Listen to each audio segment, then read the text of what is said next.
5 సంవత్సరాల నుంచి బియ్యం వస్తూనే ఉండే సారు. ఇప్పుడు నాకు ఈ జగన్మోహన్ రెడ్డి వచ్చిన కాడ నుంచి నాకు బియ్యం రావడం లేదు.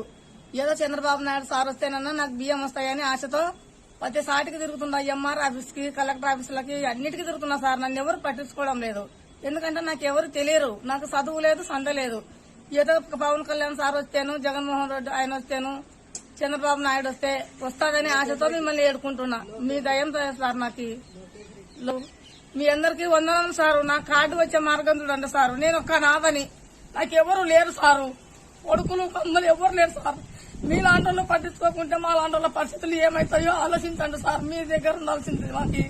మీరు లేకుంటే మాకు ఎవరున్నారు సార్? మిమ్మల్ని నమ్ముకునే కదా సార్ మేము ఓట్లు వేసేది. ఇప్పుడు ఆ కార్డు వచ్చింది, చనిపోయిందని వచ్చింది కానీ నాకు మళ్ళీ ఓటు మామూలుగా రానే వచ్చింది. కానీ నేను ఓటు వేసి వచ్చినా. నేను చచ్చిపోయినా నేను ఓటు వేయకుండా మీకు లేదు కదా సార్. కనీసం దాని నుంచి మీకు దయ రాని మా మీద సార్. మీ అందరికీ వందనములు సారు.